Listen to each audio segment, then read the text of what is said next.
I want you to hit me as hard as you can. What?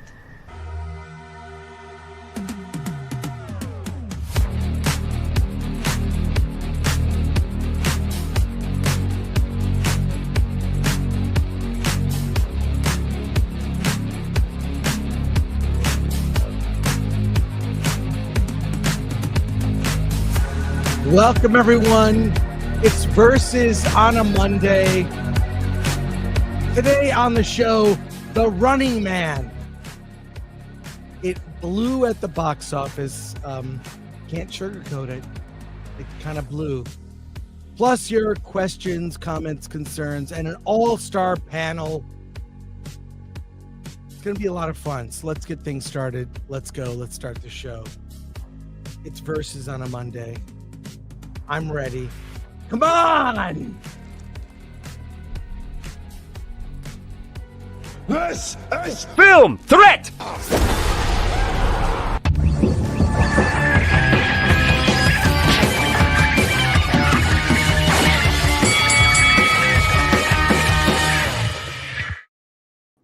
Hey, let me get everyone on here. How's it going, everyone? Fantastic. Great. Good. Why are you so down, Alan?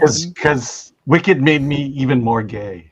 Oh, Even more. Even more. Even more. We will discuss it.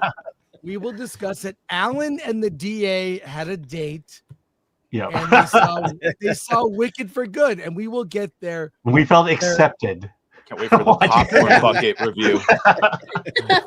We will get the straight story from the two men. Huh, that not really saw the Wicked straight for story, Good. but Yeah. Right.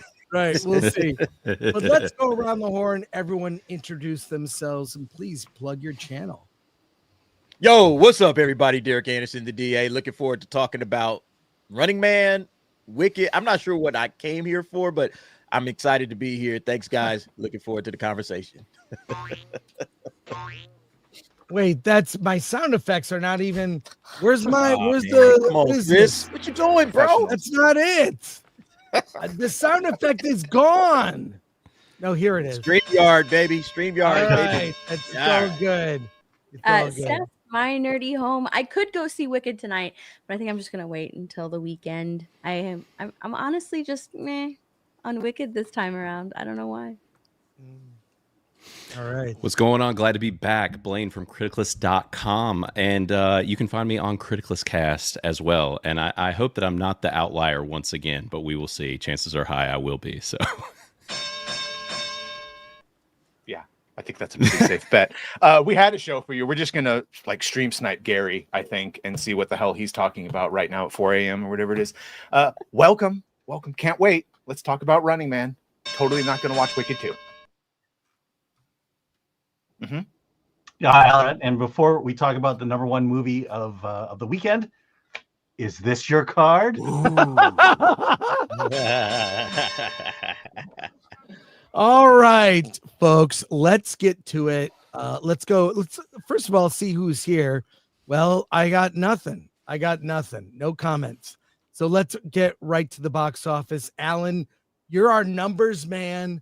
Let's go. Who won at the box office on the opening weekend for The Running Man? Did What you not movie- get it from my clue? Who was the biggest No. Now you see me. Now you Three. see me. Now you don't. Number one. No. At 21 million, followed by Running Man, 16.5 million.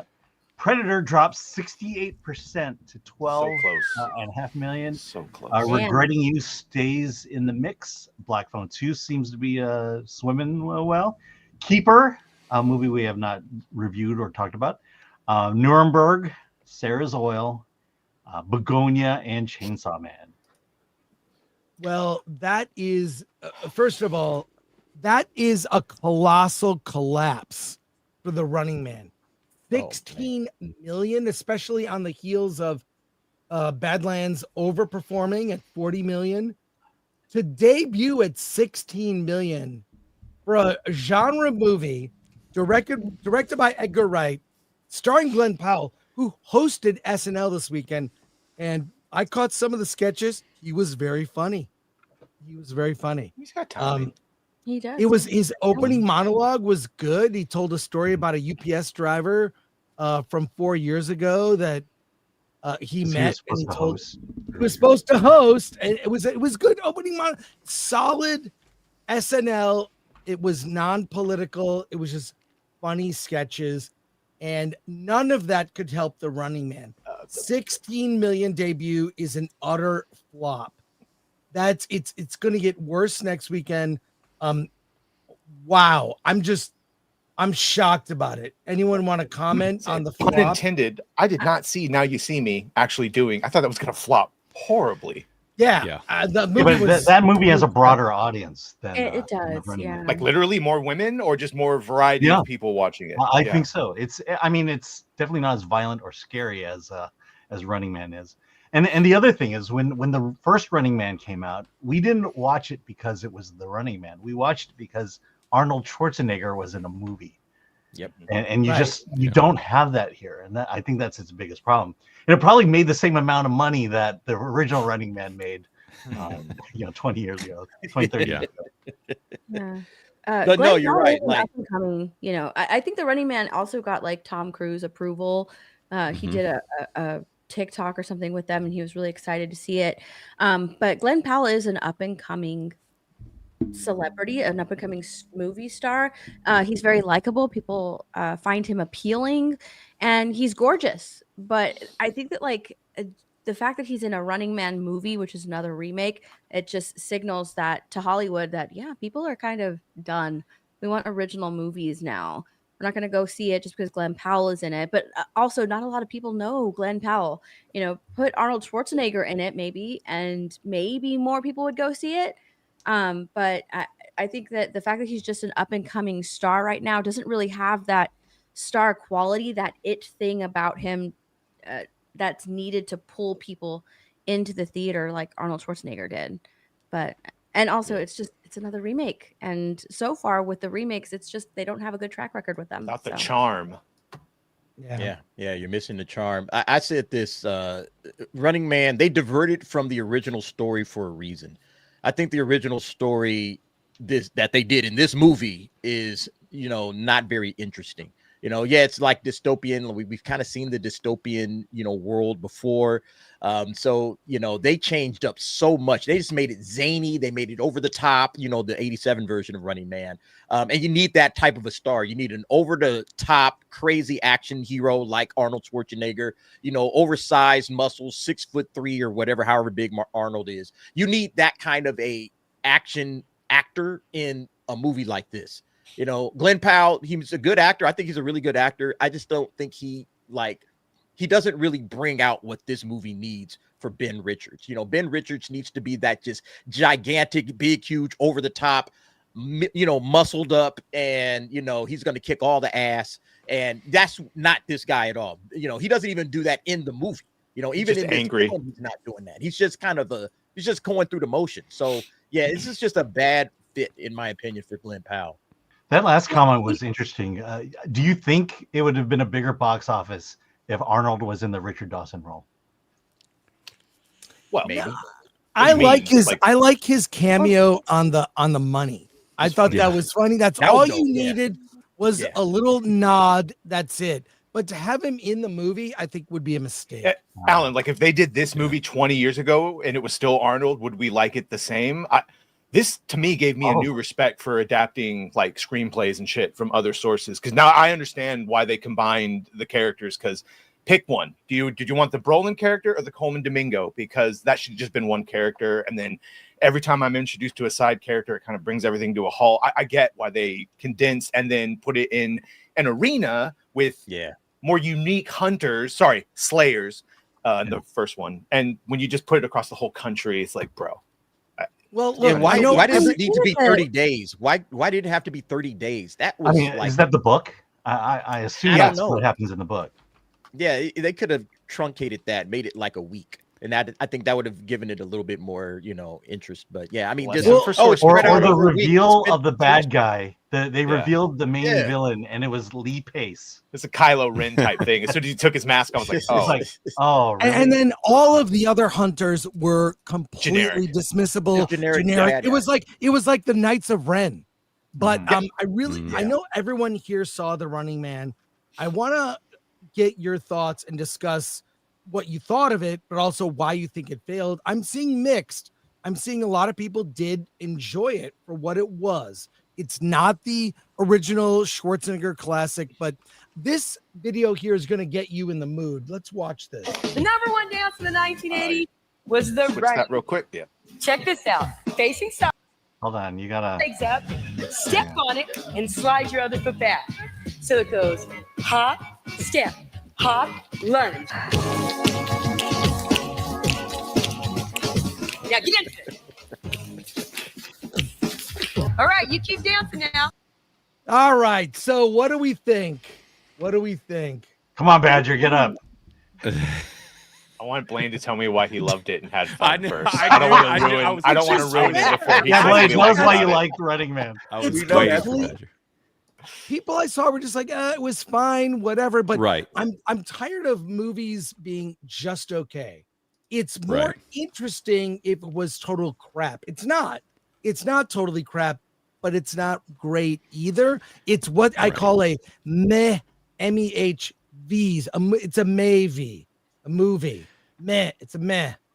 So Yeah, what do and you guys- that I mean that seems to be kind of the general consensus with our Criticless people too. I mean, we're sitting at like a 61% right now, and most of them are like decents and rads. So it's that middle of the ballpark kind of range for almost what we're seeing from most people. And I now to correct it a little bit, I did not absolutely adore or love this movie. I liked it. I had fun, but I didn't hate it. I literally watched the original Running Man like last week and reviewed it on a different show. I love that movie. That movie's an absolute blast. This movie, like y'all said, did not have that film's character. This movie is lacking in areas. Now, I've seen a lot of people say that it didn't have the Edgar Wright flair. I don't know. I don't feel quite that way. Like I felt Edgar Wright in it. I just didn't feel like Scott Pilgrim version of Edgar Wright. Like this was it was a toned down one, but there was the creativity was there. I think the fun was there. But like you said, Chris, it is still just kind of But also for me, I'm kind of at this spot where it's like the constant hyperbolic, like it's terrible. It's the worst thing ever. And I'm like, well, no, it's not. Like this isn't the worst thing ever. It's not that bad. Yeah. Like I had a good time. Sorry to do this to you, Blaine, but Rotten Yeah. Tomatoes, your competitor, has it critics 64%, popcorn meter 79. How does that compare to the audience on Criticless? We're at a 61 audience. So and so in between, well, not quite in between the two, but yeah, so below the two. Well, you don't So- pay them enough to give good reviews, Right. so. I clearly don't pay them enough, which is funny because of the amount of emails I get for people asking what I would pay them to leave reviews. I'm like, none at all. Nothing. Yeah. So, yeah, but it seems to be that everybody's like, hey, I had a totally fine time. Now, there are people that loved it, but I mean, and I'll say this as well. When I came out of the theater, I liked it a lot more than after I marinated on it for 3 or 4 days. Like, I haven't even written my review yet because I'm like, I've cooled on this. So I definitely have. It's not by any means a perfect film, but I don't think it disrespected the original. I think it was almost an over course correction. It's so different. It is. And I think that they tried too hard to stick to the book. And that sounds like it's what a lot of y'all's complaints are. And as Badger was saying, like, this is one of those scenarios where we're like, maybe it doesn't always need to be the same. I think they should have mixed some of the old, some of the new, and kind of mashed it up more than they did. And I think that's where the biggest shortcoming was. But I did like Glenn Powell. I thought he did a solid job. But the way that the character was written was also kind of so. It was kind of conflicting tones. And the I ending. went in wanting to like it. Sorry, go ahead, Alan. No, Oh, I'm just saying, and the ending.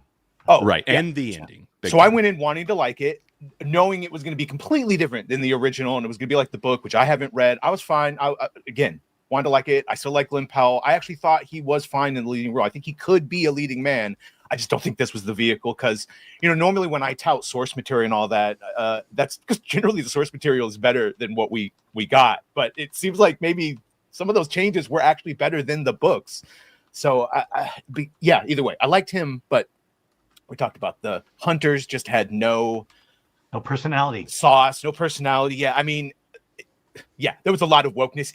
It's very easy to ignore, but like there's a Nazi symbol right in the corporate, that inn has it's all there. So I know some people bothered than that, and the communist messaging, like Michael Cera is essentially just a communist, and they dropped the leaflets from this guy. But really, the problem is I was bored a lot of the time. In between moments where he's in a hotel watching, they got to stop putting Katie O'Brien as a default lesbian and everything. But I just don't like that actress. I didn't like any of the side characters. The best parts were Glenn Powell running, and I saw those 3 big set pieces in the trailer. Yeah. Yep. Yeah. Including the ending. So I think Glenn Powell is a very good actor. I just, like you said, I don't think this is the right vehicle for him. This particular type of movie just doesn't work for him. And honestly, the movie was just boring. All right. I think like the first maybe 20, 25 minutes when they're setting everything up with the most interesting parts of it, where he's like, you're seeing his like, okay, he's dealing with his, his wife and his kid. He's not able to keep a job. And, now he's desperate. How does he get out of this situation? Oh, he's got to sign up to play all of these random game shows. And then, he gets chosen for the Running Man because he looks like he's going to be the guy that can survive it all. Angry. All right. I thought all of that was good. And then after that, the movie just completely fell apart. And then when they really got to the, I guess the Michael Cera scene, whatever, I forget what that his character was. But when they got to his scene, after that, I was out. I was done. I was like, this is a stupid movie. It's boring. I'm tired of being in this theater. I want to leave already because I just wasn't having a good time anymore. And that's when the majority of all of the, the culmination of everything that's happening to him starts to come together. They're making deals. It just seems like everything in this movie was like, hey, they can do whatever they want. So why don't they just kill him? And it's like, well, we got to keep the story going for the audience. Which is literally what it was for the ratings. Yeah, but it was funny. just like They the way took they all were the going plot about it. holes. It's like I could write a better, Yeah, I could have wrote a took all the better plot game show holes than this. and They took all the plot holes and put it in the third act. Yeah. Yes. And someone in the chat said, don't offend Badger with anti-Nazi. Guys, that's the fucking, you know what they do. Every goddamn movie has Nazis and then one battle after another. This is we get it. We get it. Yeah. We get it. It doesn't have to be the analogy for everywhere. You might as well just call the hunters ice, including with the revelation of the chick at the end who realized that the propaganda, the people I've been told are heroes aren't heroes. Stop. Well, the one thing obvious. people kept mentioning was the fact that they didn't believe the mixed race relationship. Glenn Powell. Zero chemistry between the two of them. I'm glad she wasn't mean. I'm glad she was supportive, but zero chemistry. Zero chemistry. And also, I thought she was kind of too hot for him for being a blue What was her outfit? Lower like an class. executive. I'm being She's in serious. Batman, right? I remember her from Batman. She's Mayor Real in the Batman. Yeah. She's dressed like an But executive. the way she was dressed, she was super hot. She works at a club as a waitress. Right. And So I'm like, I don't see them together. I just didn't buy it. I didn't Bro, buy it at all. I was Correct, glad we she didn't wasn't read an. the book. I was glad she wasn't an absolute toad because that's what they do 9 times out of 10 where they put Right, somebody, right. they pair them together and you're like, this would never happen. Hell would freeze over before this. So I was like, well, at least she's not. This kind of works. But I get your point as well. His kid has if a hot cold. people attract each other, then it makes sense. Right. Yeah, he married up. Any other final remarks on this? I'm first of all, it pains me to talk about when we talked and did our review on Friday, Alan. It just kind of pains me looking at where we are, where these movies are coming out based on franchises or digging up old IP, and they're all bombing or We're also not releasing to jaded. theaters with very little interest. I wanted to like. We talk a lot. We talk about this a lot of Film Thread, but if someone hands you $100 million to make a movie, you should not be making a mediocre movie.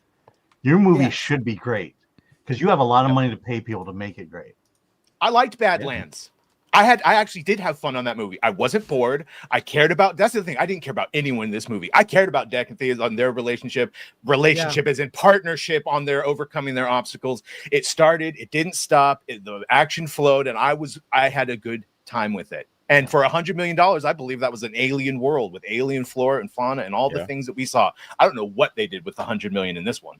The jet scene at the By end. the way, Badger Disney called. They need you to see the movie 10 more times. Check. I didn't see it again. I would rather see Predator again. But yeah, I thought actually, Predator. I agree. I Predator even like Badlands is Grogu. 10 times better than Running Man. It is 10 times better. But unfortunately, people are getting sick and tired of the remakes.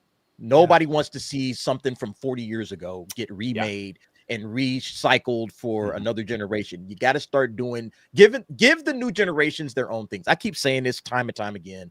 I don't know if anybody in Hollywood is actually listening, but you got to start giving these younger generation. This is a movie that 18 to 25, that demographic should be packed into the theaters for. And it wasn't the case. If you look at the demographic breakdown, it was like half the people were over the age of 50 or whatever. You know, it's like nobody's here for this crap. Now, I think part of the issue is when you see something like The Running Man or Predator Badlands, all it does is remind you, I really like the first Predator. Yeah. I really like the Arnold Schwarzenegger. So what it does is it makes you revisit those movies, and nothing is going to top them. They just aren't. And I do agree. We should give people new franchises like Skibbity Toilet. Oh no. Yeah, look at that. This is available. There are Skibbity Toilet toys at Costco. It's gone mainstream, and I'm telling you, Minecraft, whatever you think, Skibbity Toilet, this is a thing, and this is the new franchises. So, by the way, there's a Skibbity Toilet remote control toilet that exists. That Alan will get for Christmas. Oh, thanks.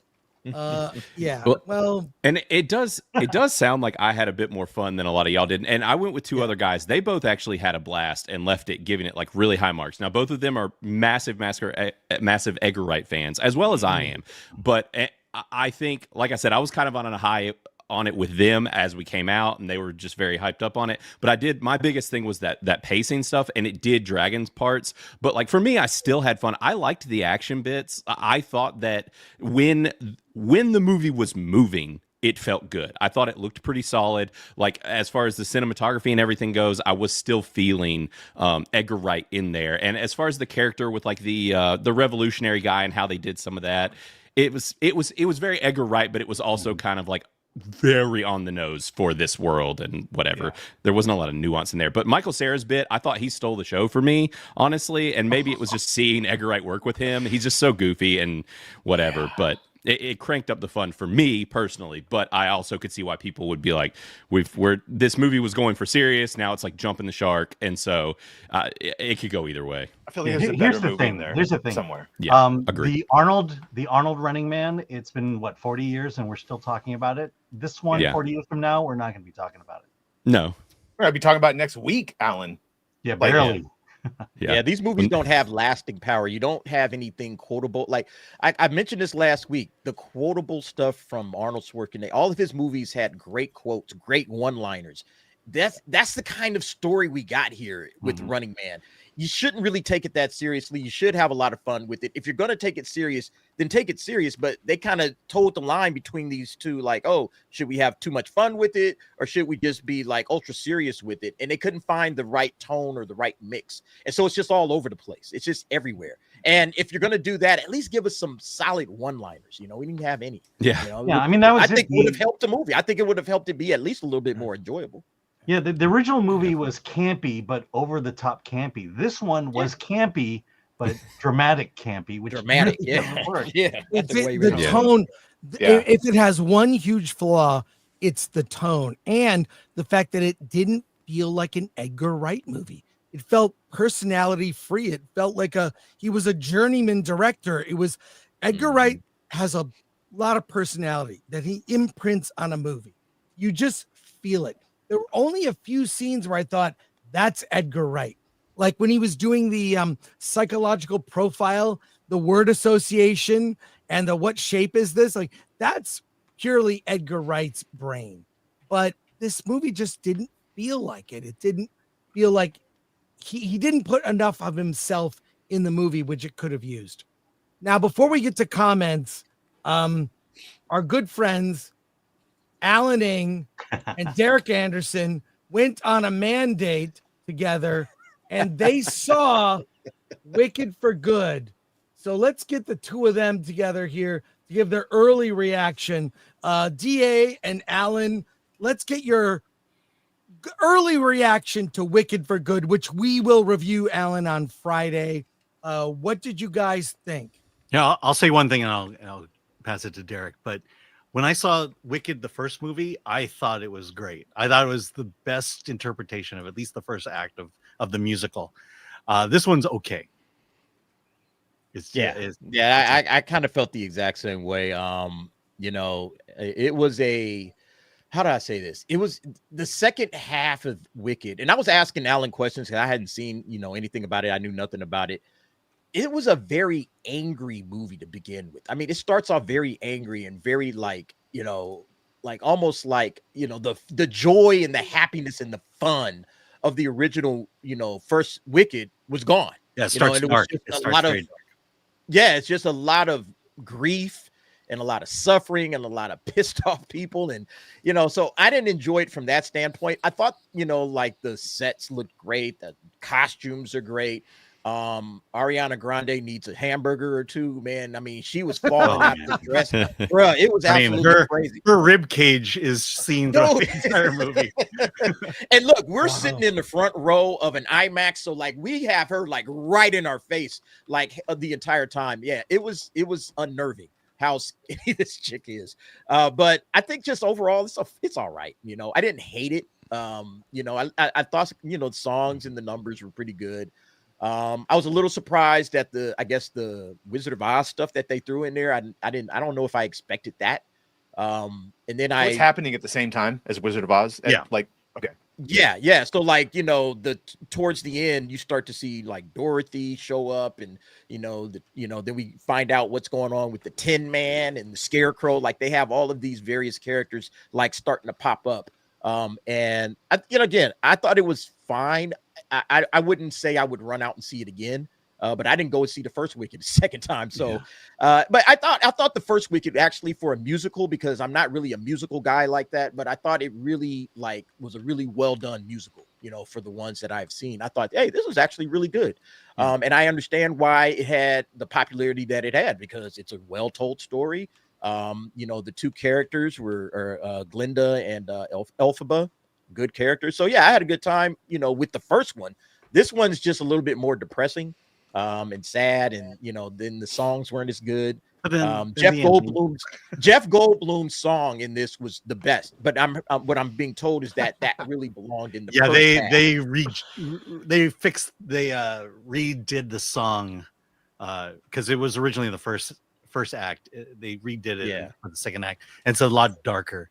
It's a great song. I thought it was just kind of 5 out of 10. Yeah, I'll say this: if Universal does anything smart, it's to pull Ariana Grande and Cynthia Erivo off the press tour, because the things they are saying have nothing to do with the movie. The idea that Oz is this gay accepting place, it's not in the movie. It's not woke. It's not DEI. It's not super gay. Was it the gayest? It's not the gayest. And the other thing is, if you know the story, in fact, they spoiled it in the beginning of the first movie. But the idea that Oz is this gay accepting place, well, let's not forget that everyone in Oz wants the Wicked Witch dead, which is super accepting, I guess. Did Jeff Goldblum I think I think people who have never seen the musical but like the first movie will like this one. If you are a super fan of the musical, you may have issues with the way they handled the second half. Well, I have to ask, first of all, 2 questions. 1, is it the gayest Wicked movie? And then 2 is, because one of the themes in it, or one of the parts is that Elphaba is made to be a villain by the media in Oz. There's propaganda about her being a villain and an evil person. And her, she's not evil. Right. Is there some Trump comparison? Is Elphaba Trump? I mean, we talked about that when the first movie came out, and I think it's still true here. Yeah, Elphaba is Trump. Green woman bad. Yeah, Green woman bad. Yeah, the media is against her. The propaganda machine is against her. Yeah. She can she tries to do good and do what's right, and it's twisted into something bad, and that the Wicked Witch is doing. Totally. Nothing the Wicked Witch can do is right. It was angry.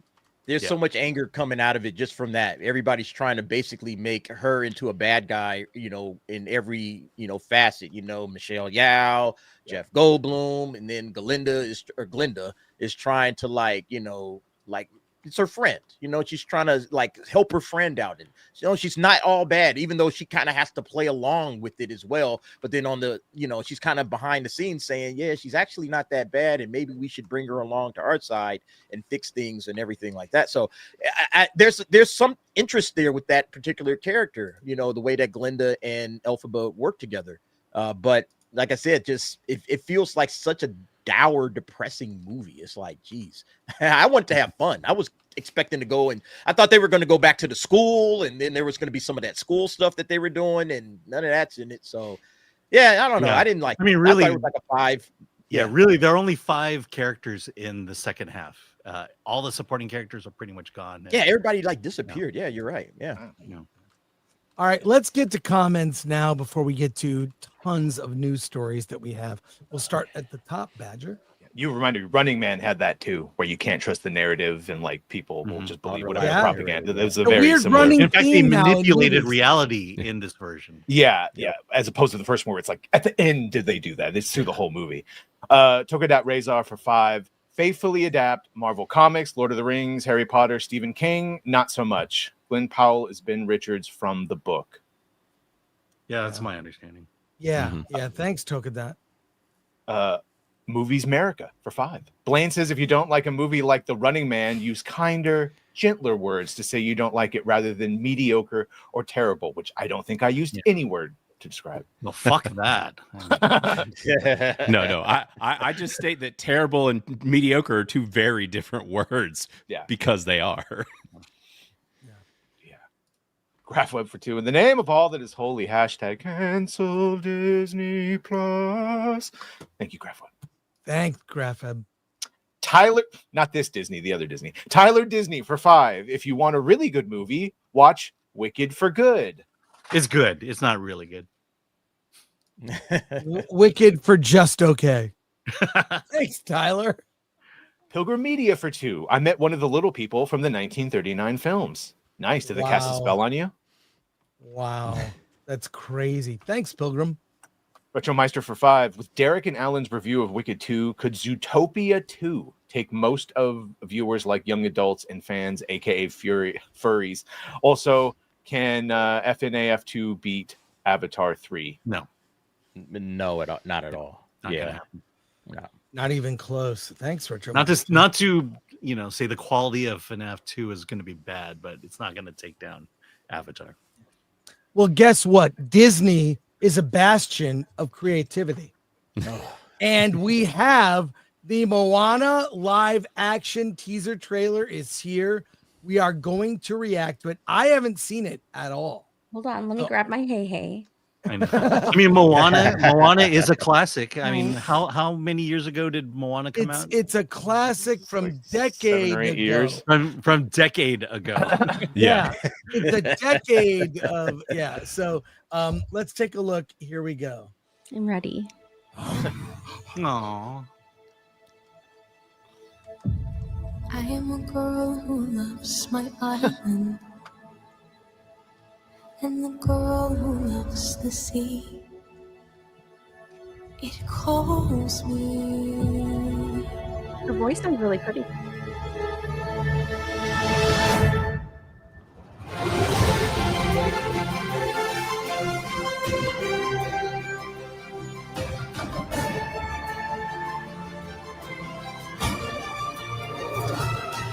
If the wind in my sail on the sea stays behind me, one day I'll know how far I'll go. I am Moana.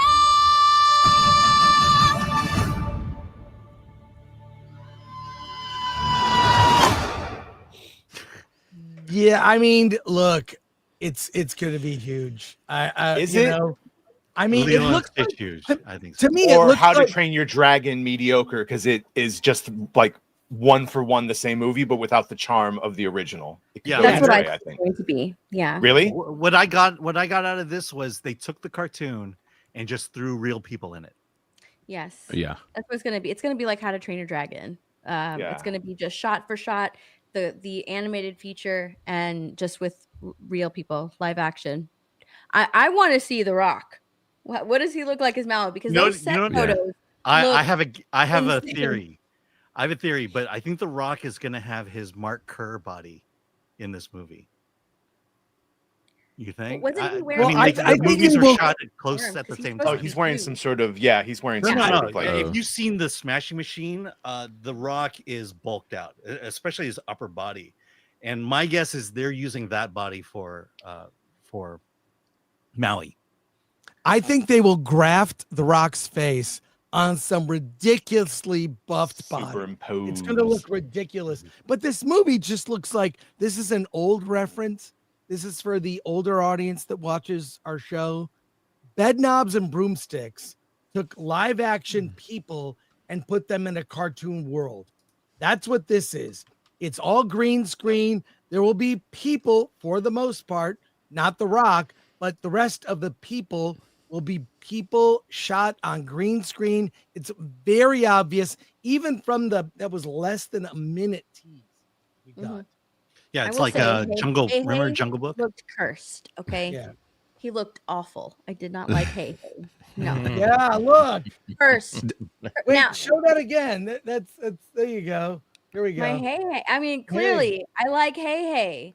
Okay, and he looked cursed in that teaser. I don't like the way he looked. Yeah. But that makes me wonder, like, what's the crab, the one that sings the Shiny song? What is he gonna look like? CG. It'll look obvious. exactly Yeah. like It'll look the creepy. crab from the movie. He'll look like Yeah. Sebastian. Animated movie. Yeah. I'm curious where like the love for this previous movie is going to be, because my daughter is right at the age, like, this came out when she was like 3 years old. It's been around her whole life, like, and a lot of her age and stuff don't seem to care about any of this Disney stuff anymore. And I'm just super curious if they will even show up, because I maybe she'll surprise me and be like, I still want to see it because there's some nostalgia there from when she was little. But I am curious as to if they even care anymore about this, or if there was a live action one. I'm wondering if it's going to be like the Barbie phenomenon, Minecraft phenomenon, even the Despicable Me Minions phenomenon, where, you know, the older kids will go and see it for that nostalgia for their childhood, and they'll dress up for it or something. That's what I'm wondering. But Moana by itself, like even Moana 2, which was supposed to be a show on Disney Plus, I mean, that made $1 billion, and that was just reworked into a movie. So like the franchise is massive. It's big. It's huge. I think it'll do fine. It'll be Girthy. like it might be like Lilo and Stitch, possibly. Wow, it is ratioed. Oh, is it? Yeah, on Disney's channel, 14,000 upvotes to 17,000 Yeesh. downvotes. It's Oh, ratioed. wow. Yeah, I mean, Damn. from what I saw, I don't have a problem with it. I don't have a reason to dislike it. So I mean, that kind of surprises me. I don't People know. are over it. Honestly, like the fact that they're doing a Moana movie, Moana 2 animated movie just came out like what, last year? Last Or year, was yeah. it this year?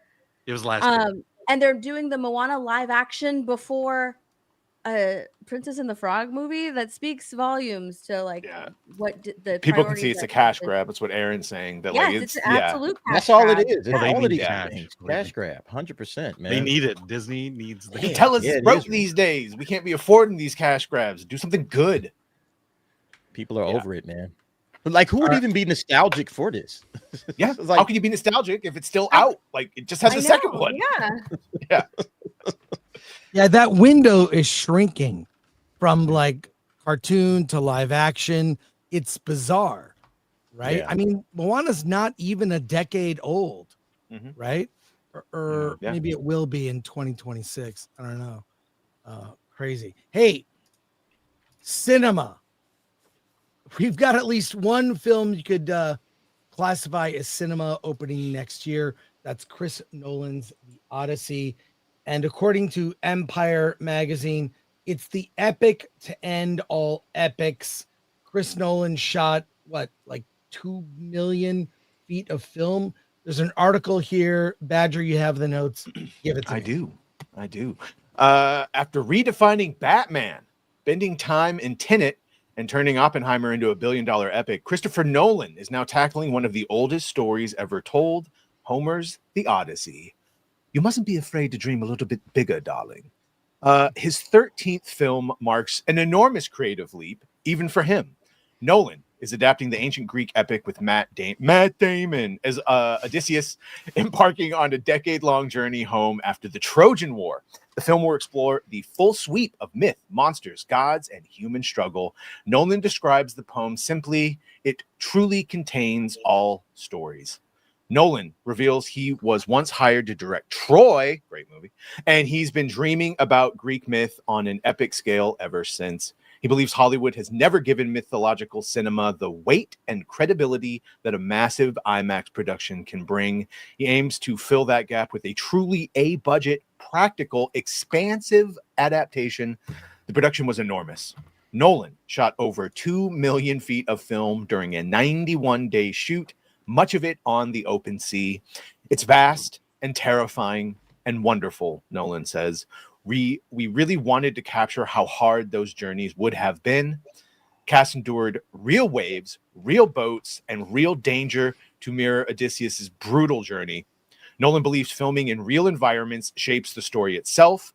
You're confronted on a daily basis by the world pushing back at you. The result is a film that's both mythic and grounded, a project aiming to redefine epic cinema in the modern era. And yeah, they filmed in a real cave, have a real animatronic Cyclops.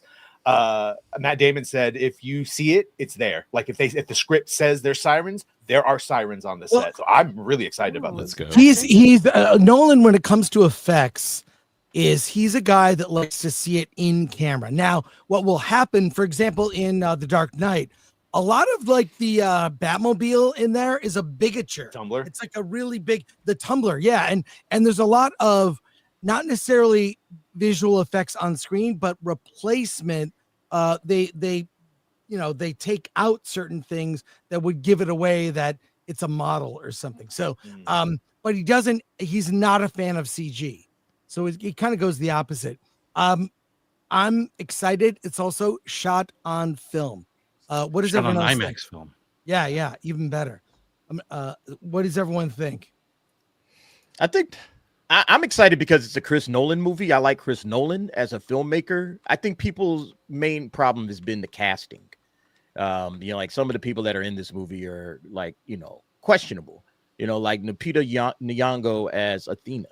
It's like, hey, wait, what? How is she Athena? How does that work? Black people existed, Derek. Yeah.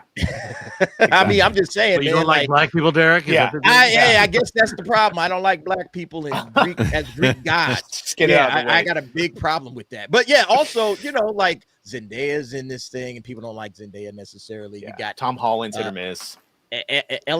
Ellen, whatever, Page also playing a role in this. I mean, a lot of the casting is going to kind of rub some people the wrong way, but I don't know how to think about it, but I am still kind of pumped because it's a Chris Nolan movie. Haven't seen anything of his since Oppenheimer, so I'm good. I'm looking forward to it. Same. Yeah. And I like the promo they did of putting tickets on sale a year in advance. Yeah. There is an IMAX screening the day it opens that it's sold out 100%. Sorry, I interrupted. Dang. Yeah, I'm looking at the okay. I see. There's one Asian. Okay. Oh yeah, we know how they tons of Asians in the ancient pre-Greek armies. There could have been. That makes sense. Is this Everyone the biggest knows. movie at 26? You guys think this is the biggest It one has at to be, 26? right? Oh, Yeah. 100 Bigger than Yeah, Endgame or not Oppenheimer. Endgame? Bro, Doomsday? if this isn't huge, we don't have that big. We don't have cinema anymore. Like if this don't. can't, bring people. Right. That's Shot true. reel. How does it do against Doomsday? Oh. That's my question. How does it do against Doomsday? I don't know. Maybe there'll be a campaign, an Odyssey Doomsday campaign or something. Right. Well, speaking of cinema, there's a Labubu movie in the works. Yeah. Dude. And the Oh my. reason I bring this up, what is Labubu? I have no clue. Oh my gosh. Look at that. So why is it a charm Chris. for young girls? Chris, Yeah. I know guess, what it guess was how for much you. those cost. I have no idea. Are they like around $500. $50? $50 to Yeah. $100, yeah. There's a whole Well, market now. reselling, that's how much they cost. But Yeah. They retail it at like $28 or something Still, like that. $30 for that. Yeah. Labubu were popularized by a K-pop star. I mean, they've been I think Pop Mark bought them or something like that in like 2019, but they grew in popularity over this past year, and it's become a huge viral trend. But what they are profiting off of the blind bag craze right now, because blind bags are like really popular.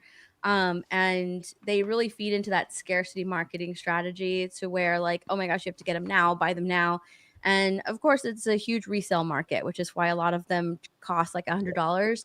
And the trend went like insanely viral this past year, or maybe even like the past year and a half. But it sort of like has reached its peak and it's out its downward spiral. And I think Sony is probably a little bit too late because a lot of people don't really wear Labubus anymore. So I think there'll be holdover. I hear about it nonstop from my kids. Like, Do and you? there's still all the school kids, at least at their school, like they still wear them on their pants and on their backpacks and carry them around. And it's like this nonstop little thing. And then there's the whole Lafufu thing, which is like the fake Lafufu, yeah. ones. And The you get fake one. outed if you've got a fake one. It's a whole thing. These little freaking demons. I'm tired of them already. Chris, they're hanging off a Louis Vuitton bag here. Yeah. Is that okay? So this is going to be Minecraft. I predict very it'll Oh, yes, be it very huge. much will be another Minecraft thing. Yeah.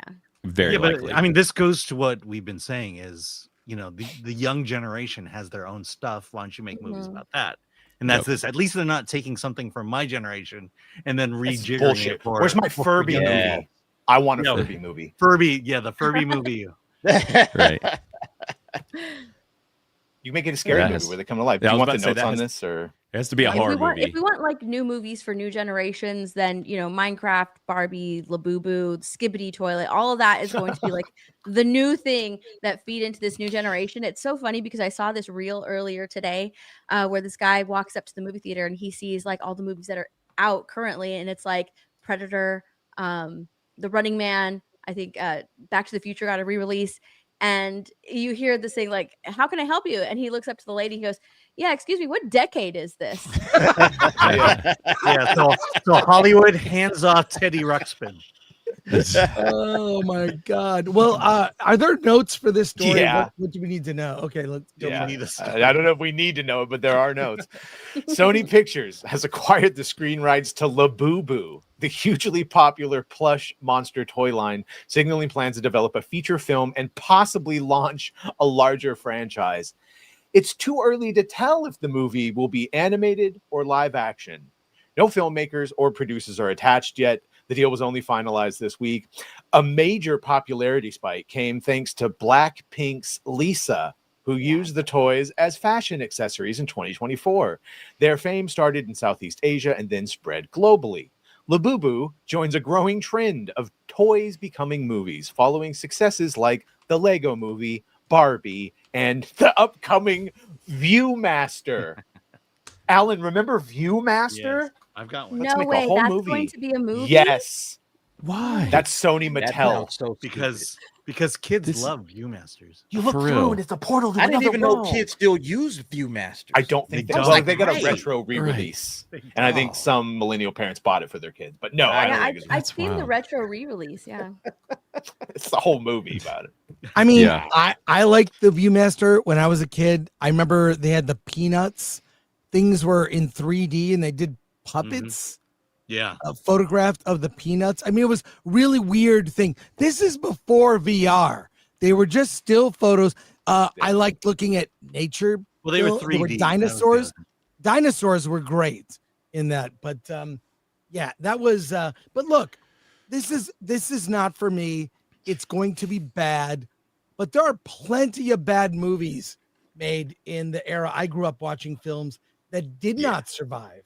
Like crap, utter crap.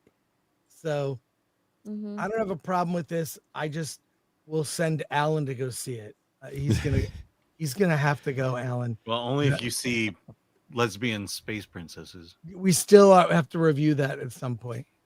Hey, the Oscars is fast approaching, and at the governor's ball, Tom Cruise received an honorary Oscar. Justine Bateman chimed in and said, "Why did you not save this for the actual Oscars Yes.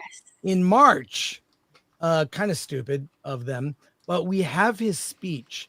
I haven't seen this. Yeah, I haven't seen it. I keep seeing it shared. Everyone's talking about this. Let's watch it together. Here we go. Step of the way. This whole journey has been shared. And my love for cinema began when I, very early age, I mean, as early as I can remember, I was this little kid in this darkened theater. And I remember that beam of light, it just cut across the room. And I remember looking up, and it seemed to me that it just exploded on the screen. And suddenly the world was so much larger than the one that I knew. You know, entire cultures and lives and landscapes, and all of it was just unfolding in front of me. And it sparked something in me. It sparked a hunger for adventure, a hunger for knowledge, a hunger to understand humanity, to create characters, to tell a story, to see the world. And it opened my eyes. It opened my imagination to the possibility that life could expand far beyond the boundaries that I then perceived in my own life. And that beam of light opened a desire in me. It opened the world to me. And I have been following it ever since. I remember being a little kid, I worked every job I could to earn the price of admission. You know, and when I didn't have enough, you know, I just figured out a damn other way to get in that theater. You know? That's good. A cinema. It takes me around the world. And it helps me to appreciate and respect differences. It shows me also our shared humanity, how alike we are in so many ways. And no matter where we come from, in that theater, we laugh together, we feel together, we hope together, we dream together. And that is the power of this art form. And that's why it matters. That is why it matters to me. So making films is not what I do, it is who I am. And I also appreciate and I respect and understand that cinema is not built by one person, not a single performance, not a single voice. It is built by communities, by craftsmen, by artists, and who pass that knowledge hand to hand, set to set, generation to generation.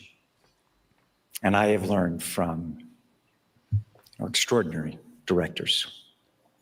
I have learned from extraordinary writers and actors and cinematographers and editors and designers and stunt teams, film crews, all of you who have built worlds from your imagination.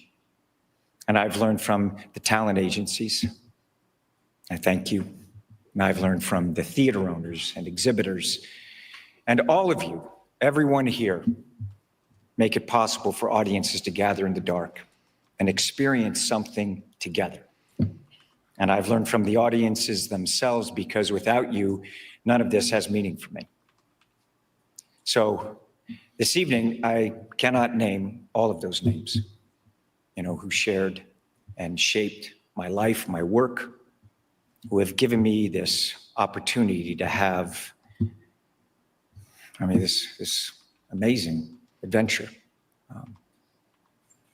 who've opened doors and allowed me to understand more about this art form, and who have allowed me to understand more about life. And I would never attempt to, because look, I'd surely leave someone out. But to all of those legends, known and unknown, who inspired and paved the way before me, and to all of those legends, known and unknown,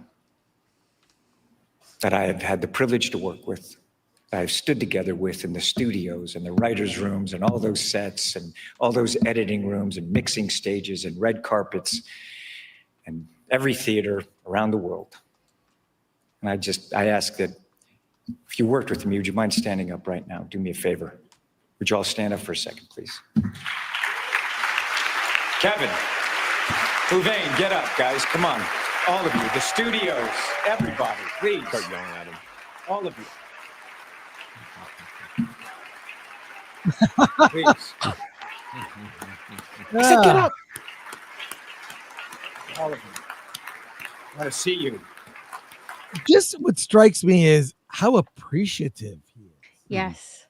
He is so appreciative. It stands in contrast to everything Michelle Obama has said on her podcast the last and those clips. I keep seeing those clips. I'm like, are you like not? Why are you so unhappy?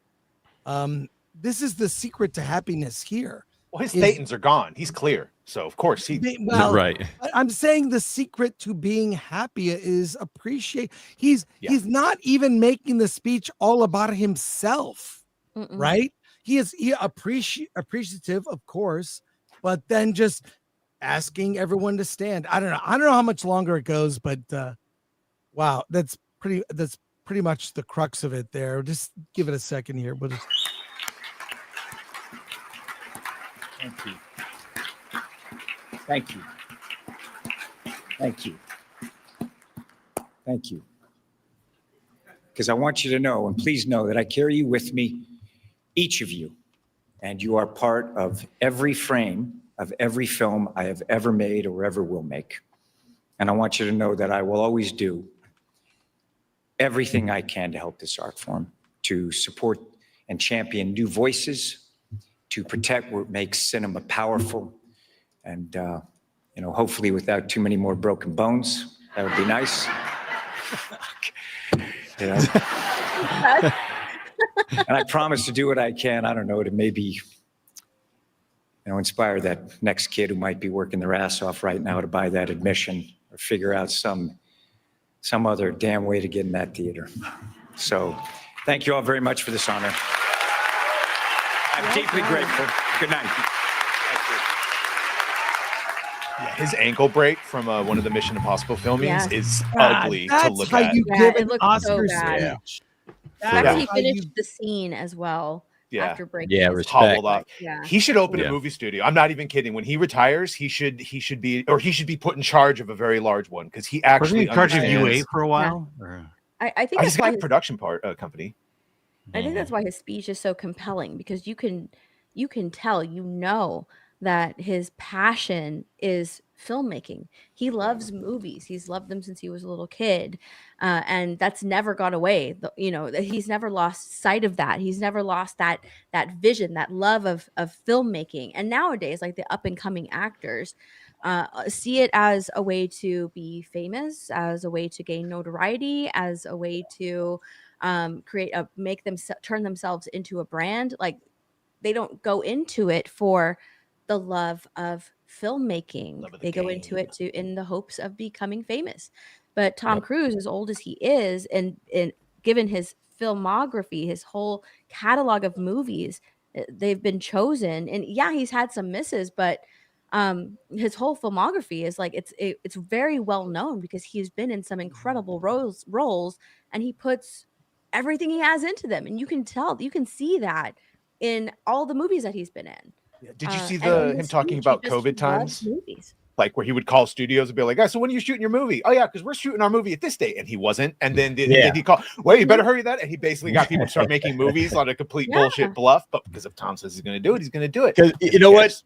He cares about what we care about as an audience, and that's the main thing. Tom is one of us in a sense, because he starts off the whole thing with, I love movies. I love going to movies. He's not just here for the money, for the fame, for the notoriety, or any of that crap. He's here for the same reasons we're here, because we love movies. And so, he should be the number one ambassador right now for all of Hollywood. Now, everybody else should just fall in line with whatever Tom Cruise is doing.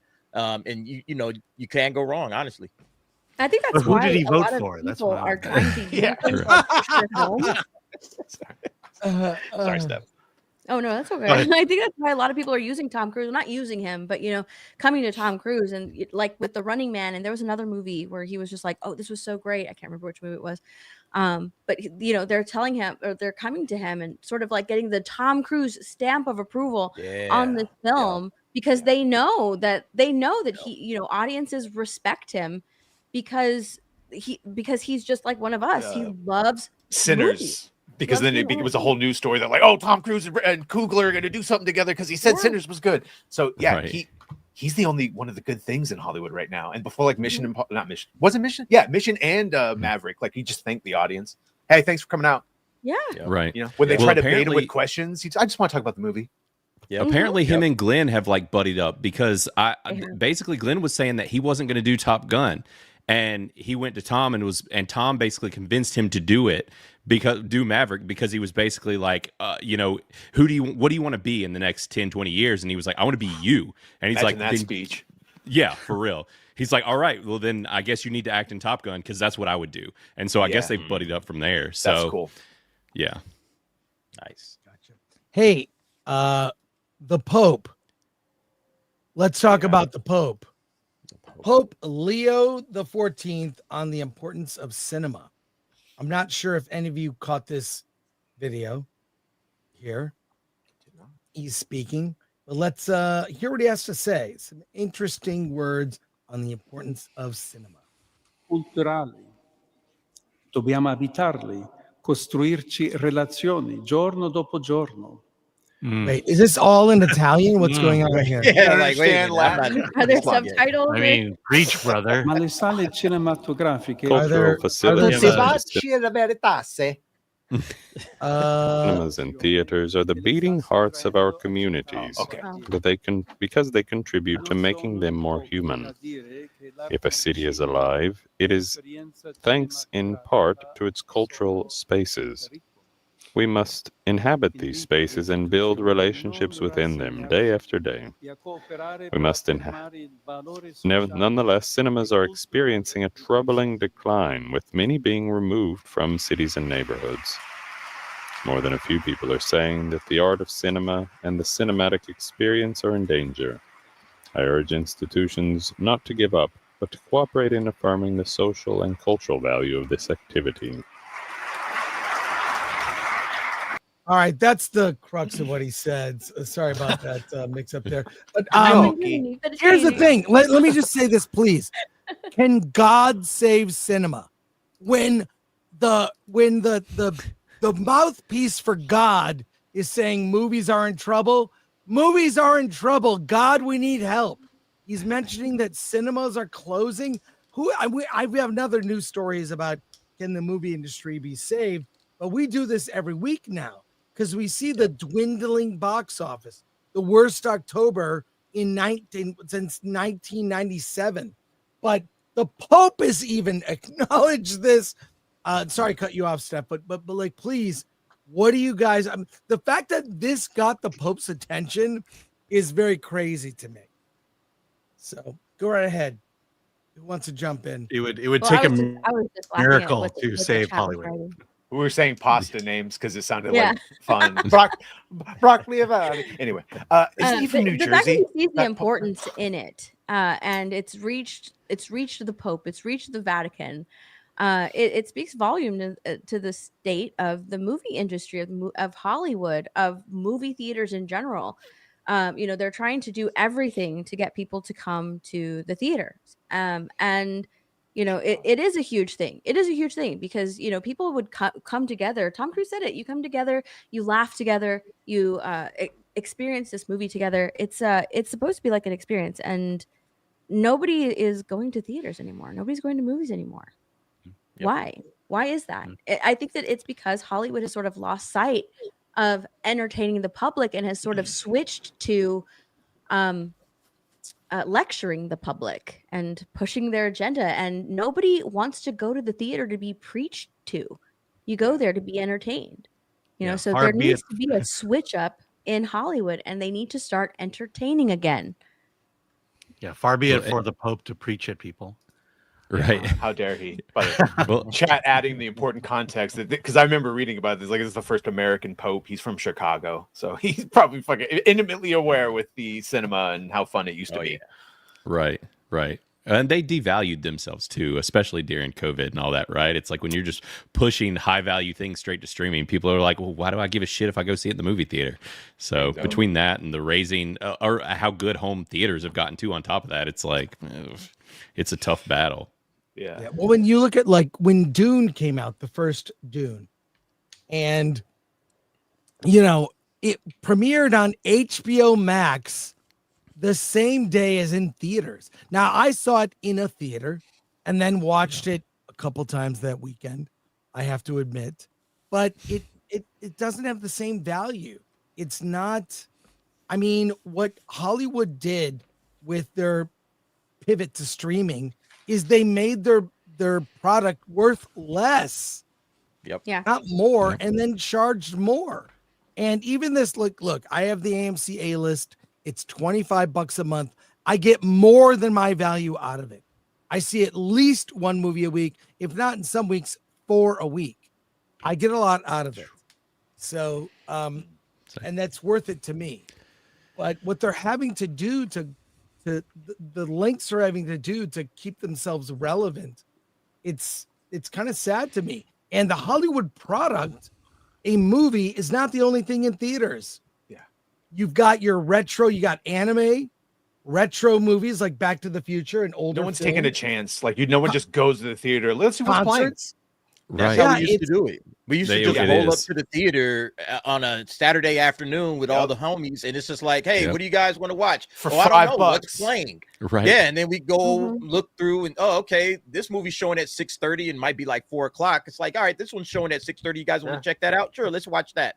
And then for the next 2.5 hours, we're wandering the mall and we're doing whatever it is that we're doing, hanging out, checking out the girl at Miller's Outpost that I've been trying to talk to for the last Outpost month or whatever. You know what I'm saying? But that's how it used to be. That is no longer the culture for young people. Young people are now online. They hang out with their friends playing PlayStation. They got controllers and headsets and all that. That's how people hang out now. And so I think that, the old ways of hanging out and movies being a part of that, that's the thing of the past, So now we're transitioning into a new era, of pop culture and everything else. Where, like, Matt Smith was saying, it's like we don't even know what this is going to be, And specifically, not knowing what movie. Like, no one's just going to go like, oh, I'm just going to see Begonia. That sounds fun. Everyone like they read reviews and they wait for everyone. They wait for Criticless and Rotten Tomatoes to Right. See, and this is why Hollywood is shooting themselves in the foot, right? Because they have so much competition out there. They're competing with streamers. They're competing with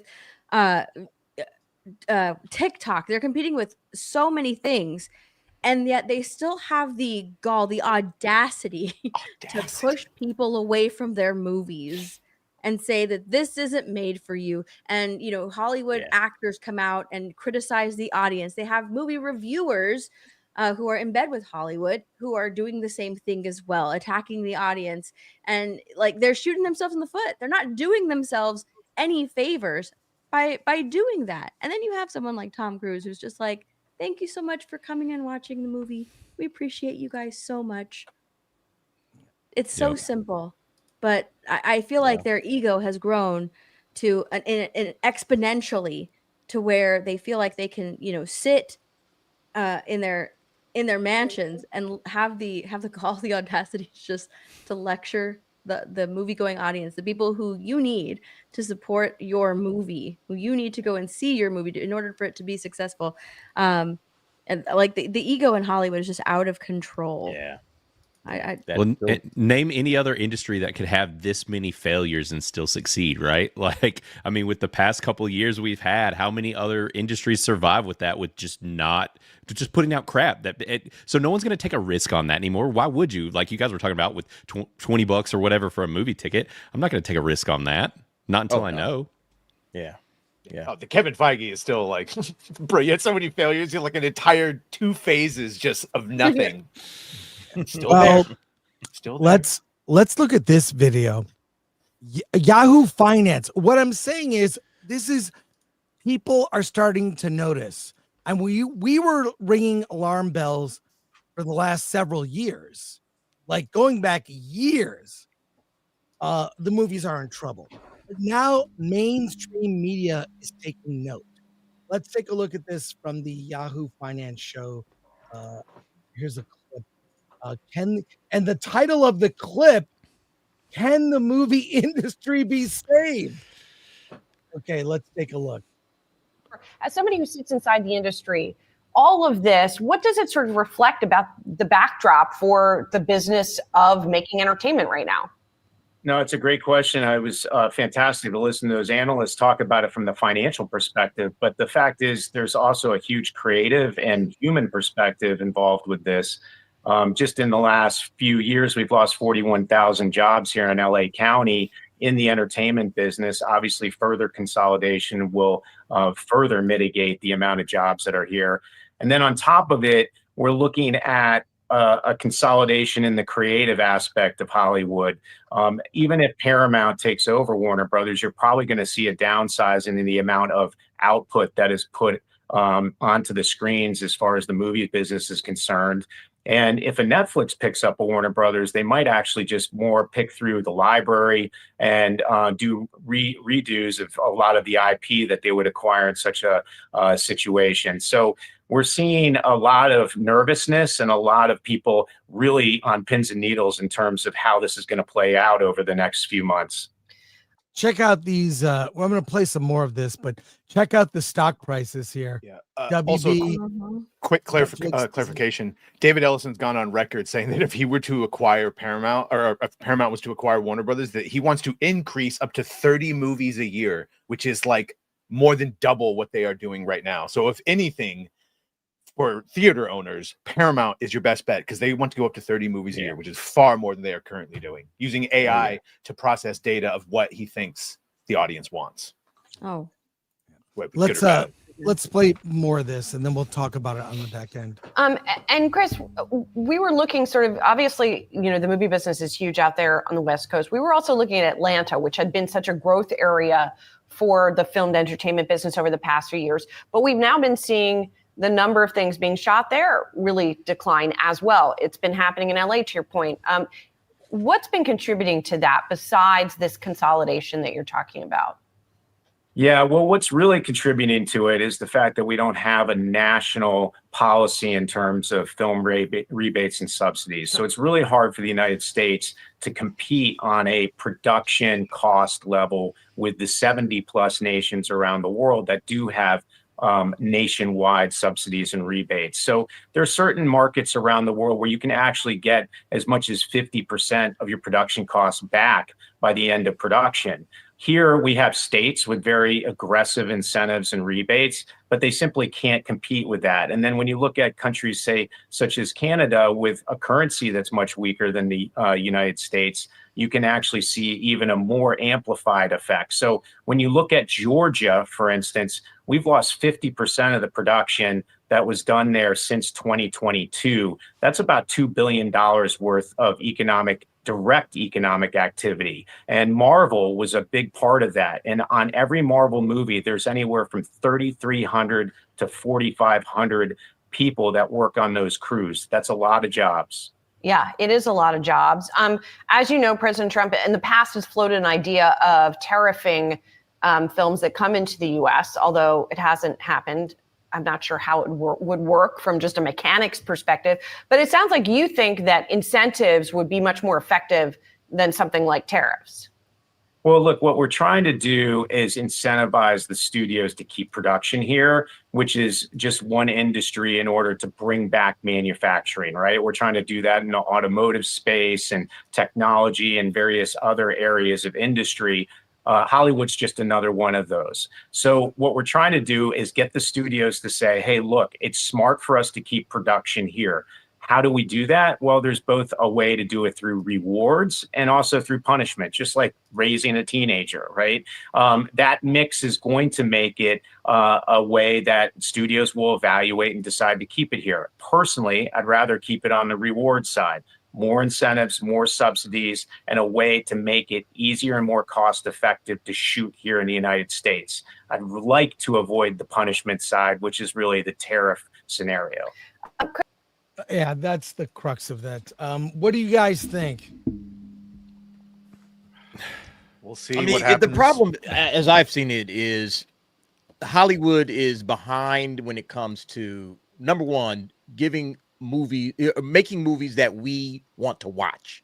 You know, that's the number one problem. Like Steph said earlier, there are 1,000 different entertainment options right now. And a lot of it is right there on your phone. So a lot of people are like, well, why do I need to go to a movie theater and watch any of this? You know, I have TikTok, I have Instagram, I have YouTube, I have anime that I can watch. I have 1,000 options. Like, what's going to bring me into the theater? It has to be quality films. And what That's you the just only thing said, that's going to get me in. Yeah. who is currently picking the movies is not working. So when I said Paramount's going to use AI, I didn't mean they're going to use AI to make it. They're hiring creatives. What they're using the AI for is to sort through their vast troves of data on us, which is a whole nother conversation, but to pick and to see hard data of the shit that we like and then make movies and hire creatives and stories based on that, which to me, I think that would do a far better job than the people currently picking the Viewmaster movie or the Labubu movie. Yeah. I mean, like if you're trying to compete with free, because YouTube for the most part is free entertainment, how do you compete with free entertainment and say, hey, okay, come out of your pockets, $20 and go to and drive somewhere to watch something instead of just enjoying something at home for free on your, or maybe not even with your phone. You could have a great setup at your house. All right. 70-inch screen, surround sound. It's like, why am I leaving my house for any entertainment at all? All right. Well, that's video just games. I forgot to mention video games. Video games have shot right past music and film in terms of being the biggest entertainment option for most people. So you're talking about you're competing with so many different industries.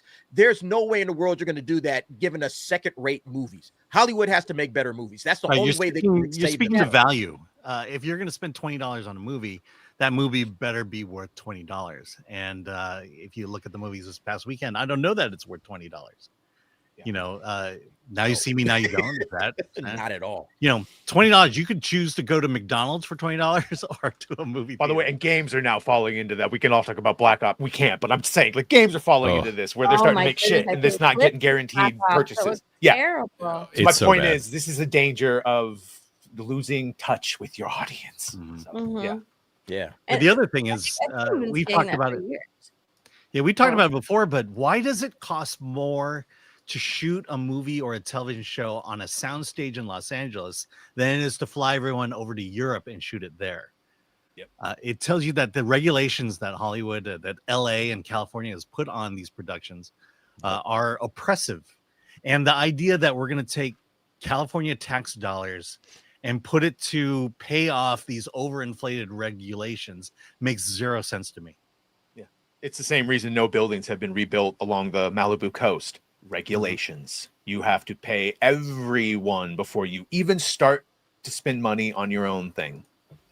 Yeah, I mean, we saw that with Mel Gibson was talking about it. Yeah, I mean, Adam Carolla. Fly the whole crew to Bulgaria. Yeah, right. That's not sustainable, man. All right, to fly the entire crew, put them in a hotel, feed them for 3 days. It's cheaper to do it that way than to film across the street in a sound stage. That's insane. Yeah, so that's not sustainable. If they want to fix that, if they want to save the industry in Hollywood anyway, they got to fix those tax credits or incentives, or they got to tell the unions, hey, we got to redo all of the contracts. Look at Georgia. Remember, it was supposed to be their new Hollywood, and then they just fell to the same greed that they turned it into another. And so then they went to so like they've pushed everyone out. Yeah. So I mean, Trump aside, tariffs, you need to start fixing things here because people are going to keep escaping if there's nowhere to come back to. I don't think that the Trump tariffs will ever happen. Right.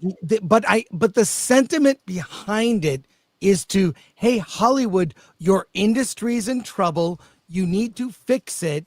And tariffs in that way are a bad idea. However, what the spokesperson on the Yahoo Finance video said is, to give some sort of positive reinforcement. That would actually work, but it's getting Hollywood to finally think about what can we do to save the industry. I'm glad Tom Cruise can't do all the work. The Pope can't do all the work. Like, and the other thing they can't do is keep. And I think, let me finish one last thing, Dave. Sorry about that. No, the industry needs to recognize it's in trouble.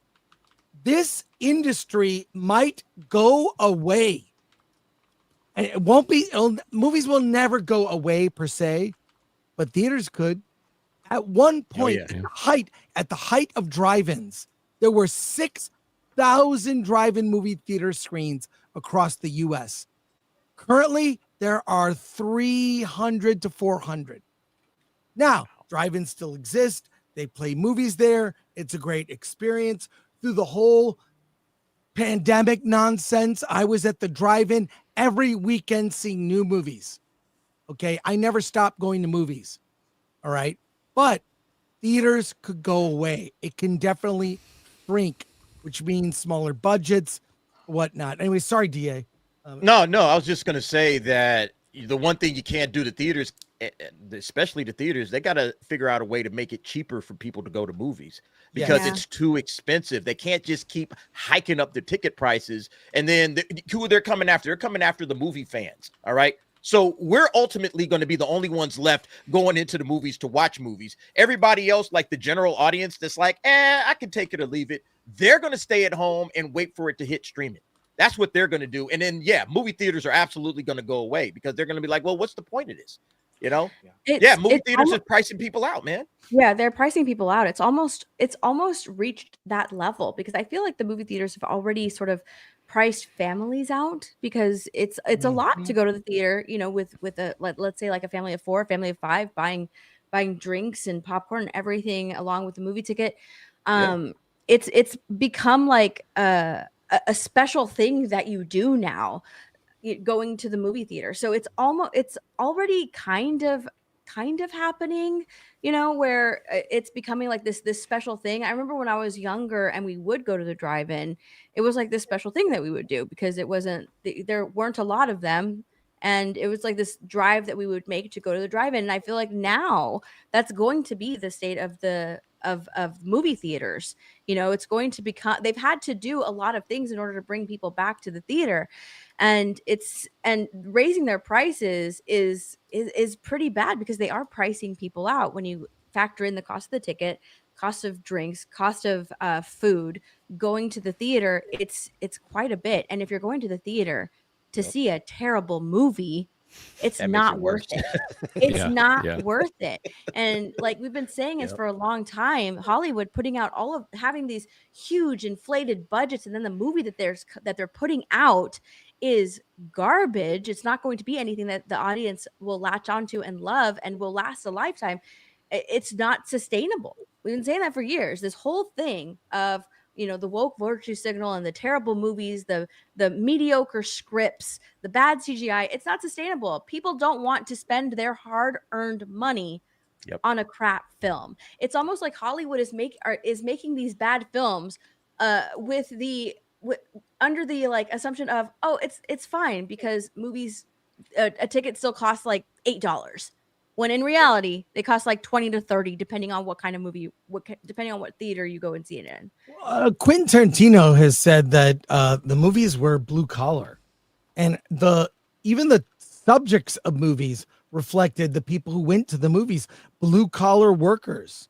Well, remember what we're still recovering from. Like the same thing with the video game industry is like all the activists came in who didn't know how to do anything and just did agenda, and now they're gone. But unfortunately, we're now left with like just a riddled empty of people of talent that all got pushed out. And so the people remaining, like a lot of the vets don't know how to do the things, you know, like look at how they were able to do Godzilla. The reason they were able to do that so cheaply is because they were a bunch of professionals that knew what they were doing and with whatever it was to accomplish miracles, as opposed to we've just seen 200 million plus movies where everything that comes out of Disney is like a $200 million budget, man. Right. Well, this next topic relates to that. Is go woke, go broke true for movies? And by that, I mean, do woke movies lose money? I believe we have notes for this story. I'll bring it up. It's from StephenFollows.com. Decoding the world through data. So this is a data-driven story. No emotion here. You know, no critiquing.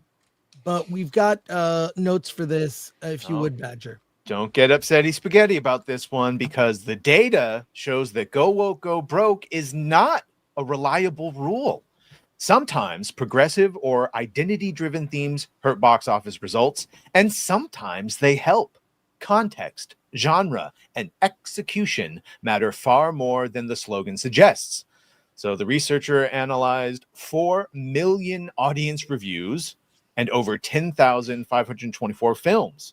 They tracked audience conversation about woke adjacent themes, representation, identity politics, social messaging, canon changes, and cultural tone, and compared those conversations to profitability.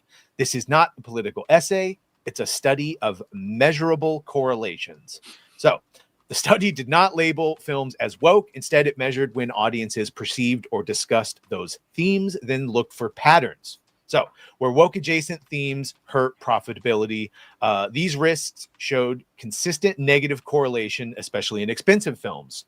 1, any heavy-handed or moral lecturing, specifically in big budget movies, audiences punish blockbusters that feel preachy or on the nose.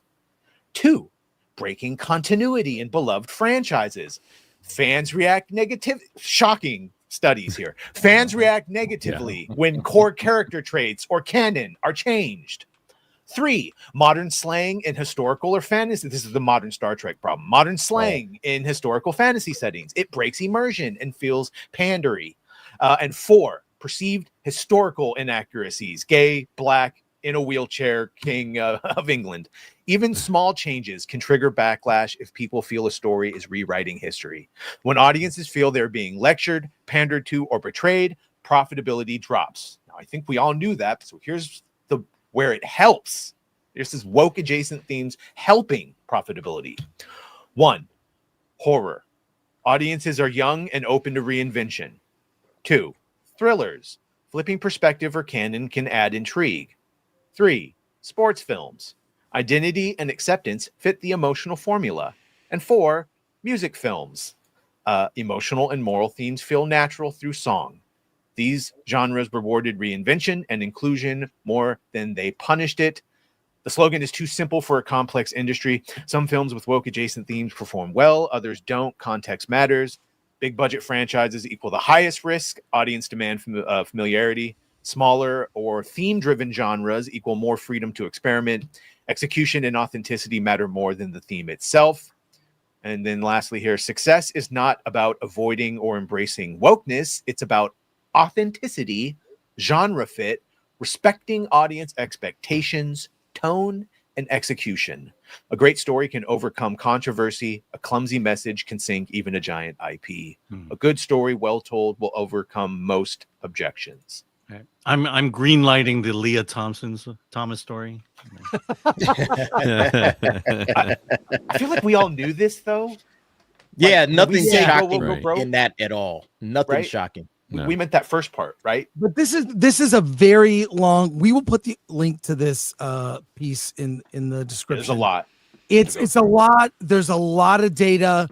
We could do a whole show on this article, but there seems to be not a direct correlation necessarily, but I would disagree with this on a certain point. A lot of movies are just, they're fine, and then there'll be something in it where you're like, you roll your eyes. You kind of ignore it and go, well, it was one sort of bad idea in a movie that's 90%, So what I'm saying is, I don't know this is really the way they're tracking it is necessarily the right way.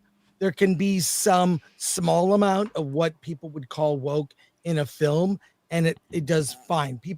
I think a lot of people have gotten used to just ignoring the shit that bothers them. This happens a lot more in TV shows.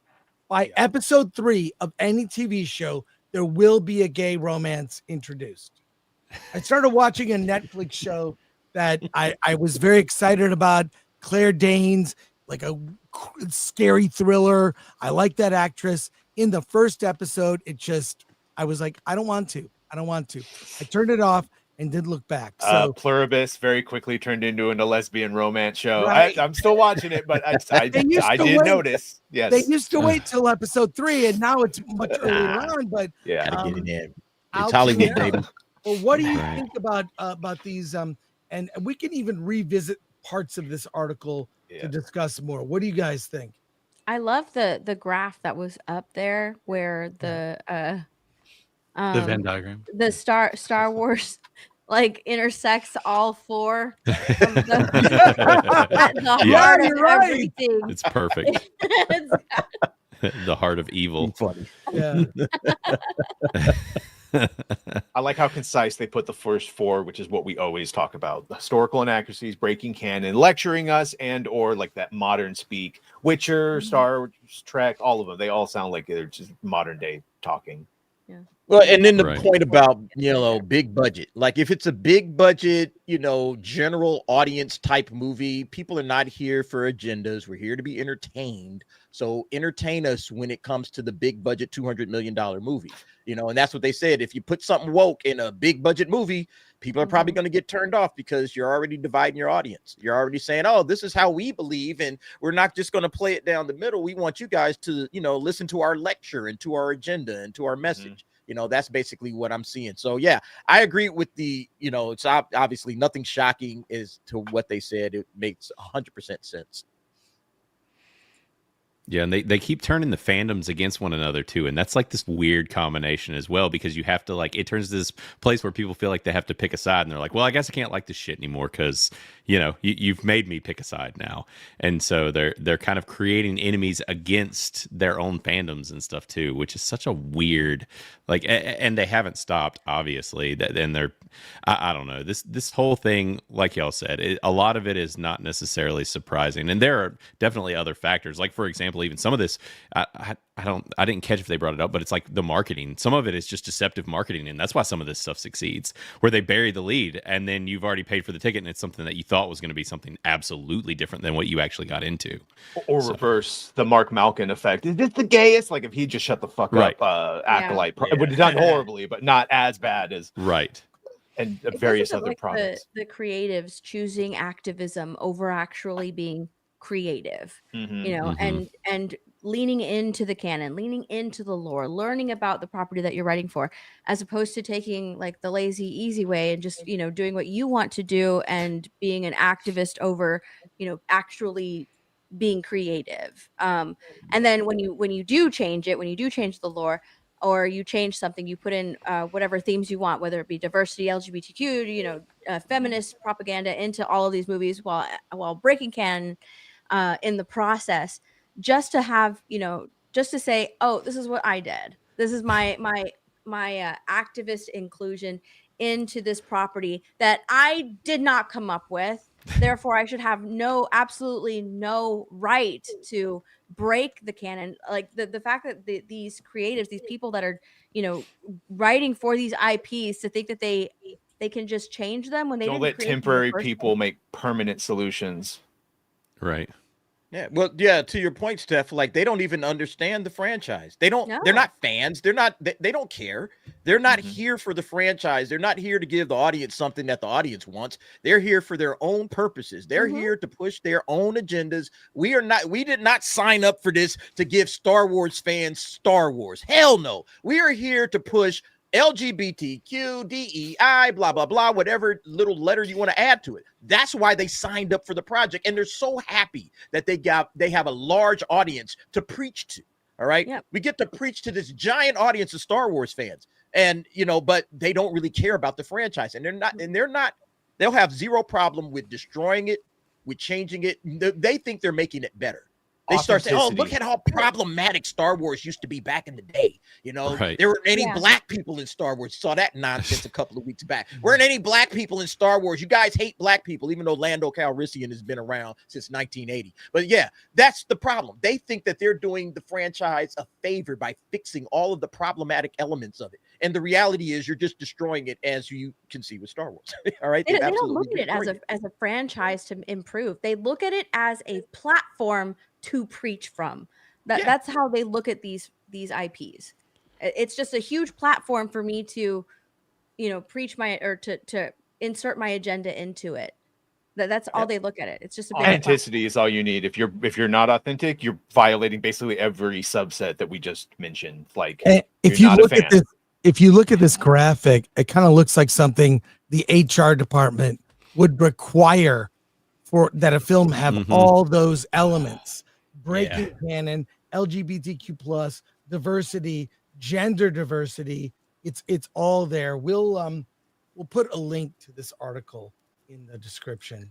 But I feel like we'll be revisiting that article at some point soon. And don't they? Isn't Hollywood requiring those types of things in order to get accolades. Well, for the So now- Oscars, yes. Yeah. Not for all the Oscars, only Best Picture. Mm. And it's diversity in front of or behind the camera. And they never did that before, but now, I think those rules go into effect not this year, but the next year. The nominees, we'll start talking about the Oscars next week, but it's I feel like it's about the percentage of how, because there's some movies that are like, well, it wasn't that woke. It was generally a good movie, but there was this one thing that they threw in. One guy was race swapped. Oh, okay, whatever. Yeah, something like that. One minor thing that you can just kind of overlook.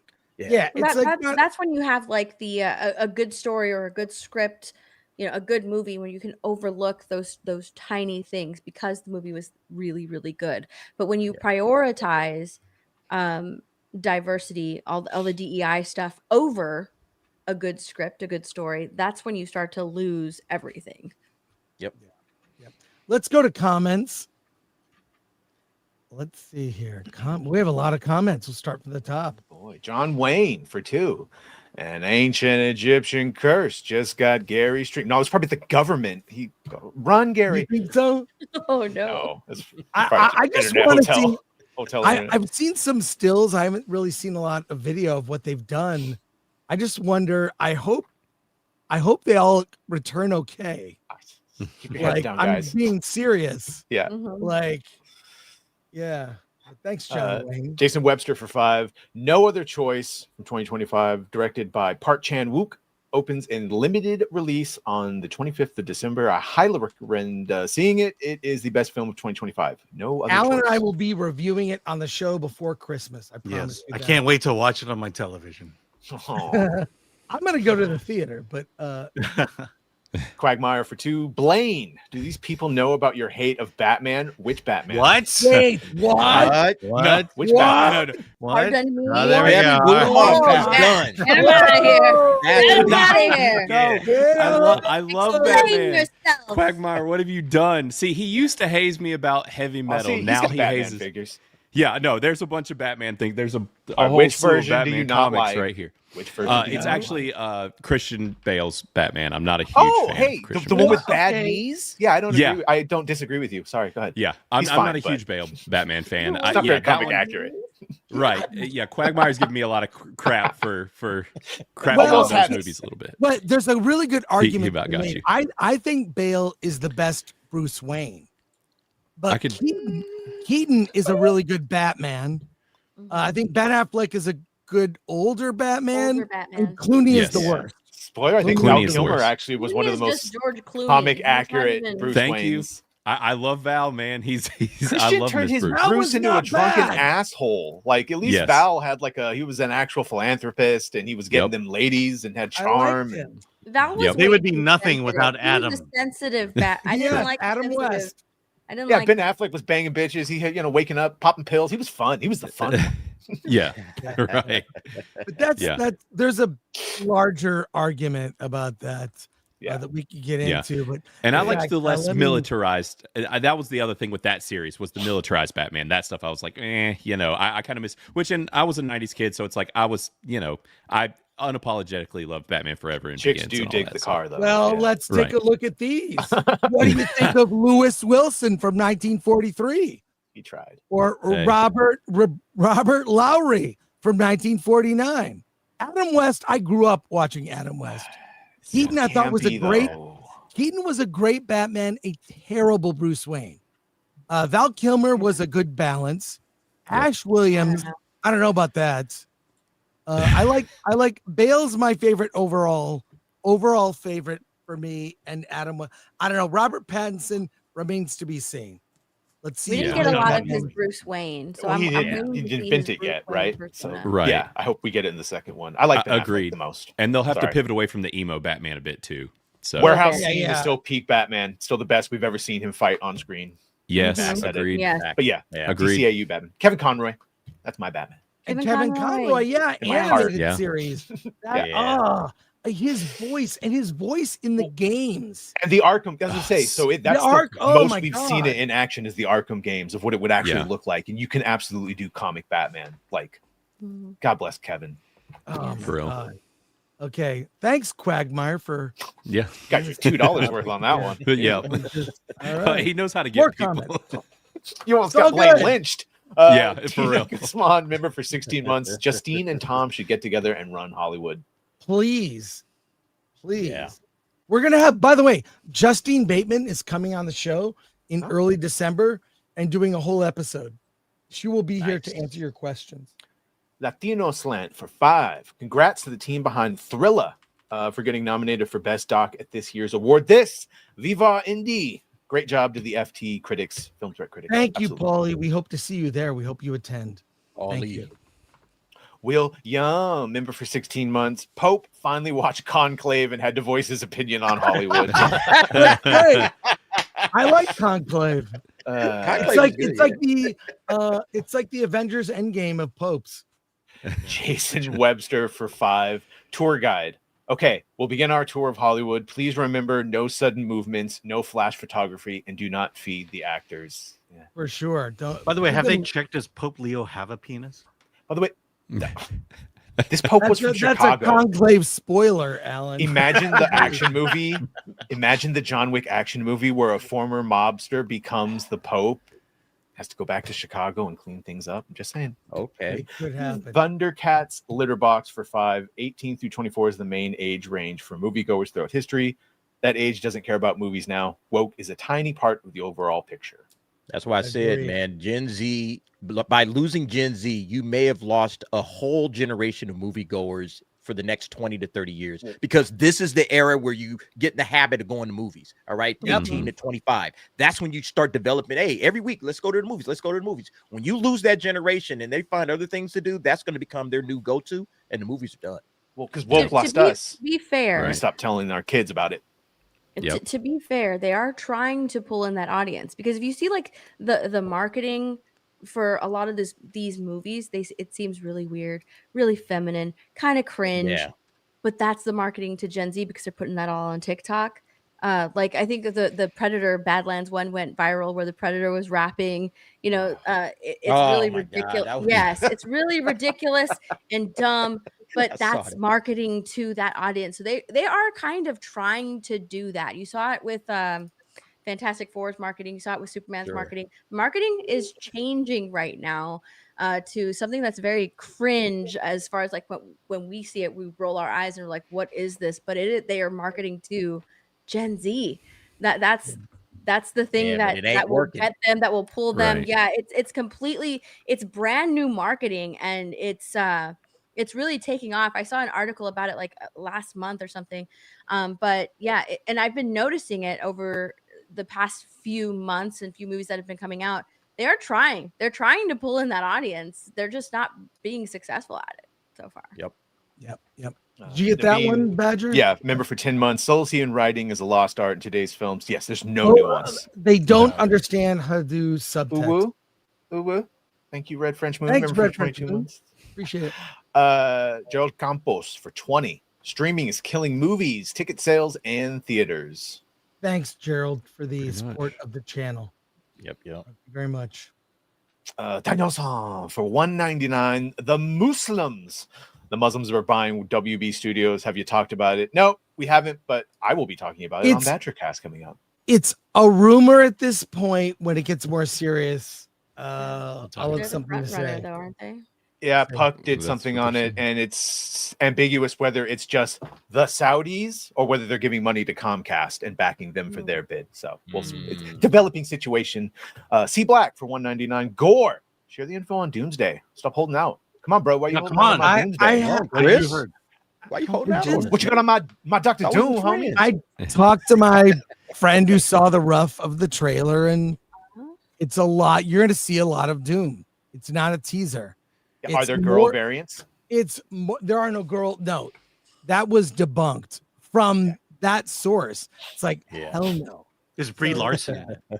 Oh, joy. Brie Larson is not in. She's on the comeback tour. Sorry, C Black. Oh. Quagmire for another 2. I'm not sorry, Blaine. Bale is the best Batman. Sorry. Disagree. So confused. It's all good. It's all good. Taran for 5. Hollywood is a religion / cult. Films are their way to evangelize. They don't care if they lose money as long as they can keep pushing the agenda. That's true for Disney, Thanks. at least. For a lot of them. Right. Thanks, Aaron, for being a member. Jay Price, member for 6 months. Badger, thanks for mentioning Kevin Conroy's Batman. He is Batman. Hell yeah. Phil Mitchell's Fist, member for 2 months. Is Adam West in my top 3 because he was my first? Well, what we should probably do is make that a larger topic. Yeah. When more of everyone from, Versus is here. We can make that. I just happen to have that graphic on my desktop. I was like, I'll whip that out. Adam West is the most prolific Batman. He is the one who set the standard for Batman. I mean, please. And there's so many things subtle about it. Actually, the very first pilot episode of Batman with Adam West is the only time it's very serious. He references his parents' death. It's watch that first episode. Yes, it's campy, but the Wayne stuff, he plays it completely deadpan. Adam West is underappreciated. Yep. He had the best car, the best Batmobile. Future Boy for 10. Did he? Activism in movies / TV was groundbreaking back in the day when we had 4 channels and the nearest theater was an hour away. Today we're bombarded, 24/7. It's no longer welcome it in our leisure time. Mm-hmm. Yes, thank you, Future Boy. Agree. Jimmy the Singing Drummer for 25 Martian pesos. Where AI is going, we are heading towards the Butlerian Jihad scenario. Herbert was right. Yeah, and thank you, Jimmy. Our Wednesday show is all about AI. And the first half of the show is about AI. We're going to be talking about Disney Plus and their announcement about what they're doing with AI. And then Uwe Boll, yes, that Uwe Boll is our guest for an hour. You're going to fight him? Nice. Yo. And, we'll show boxing vids. We'll show boxing. Oh, we're going to set the stage for a epic Gore Bowl battle. That is sweet. It'll awesome. be like Awesome. Rocky 3, where I lose in the I'm beginning. looking forward to that. No, you're Clubber Lang. Don't sell yourself short. Okay. Well, all right, folks. Let's wrap up today. Everyone, we gotta say thank you to Ahmad, Ford Thoughts, and MK Solid. Appreciate you, especially on social media. But plug your channels. We'll go around the horn here. Yo, Derek Anderson, the DA. Come check me out tomorrow night on the Nightcap. Also Thursday nights, anime nights dropping on Fridays, and then of course the DA's office Sunday nights, and videos every day. So thanks, guys. We'll see you on the next one. Peace. Steph, my nerdy home. I have a few streams coming up this week, so come and follow me on YouTube. Blaine, find me on Criticless.com. Download us in the Android and Apple app stores, and you can find all of our videos on Criticless Cast. So we do a regular Thursday night show. Go check that out. We review critic-hated movies, which has been really fun. Get on Criticless. Sign up. Do that. Badgercast 30 minutes. Yeah, I dismissed it as rumor last night. Oh, yeah, George is coming back to Star Wars and the Snyderverse is getting restored. But the Comcast CEO was just in Saudi Arabia. And Puck News is reporting possibly they might be bidding. So we'll talk about it. Mm-hmm. And I'm going to promote it as the Bull Gore Bowl. How's that? Oh, man. All right. Well, thank you so much. We'll be back on Wednesday. Alan and I will be back. And we'll be doing verses then. So, and then we'll both review Wicked for Good on Friday. It's going to be a crazy week. Thanks, everyone. Take care and appreciate your super chats and all your chat comments and questions.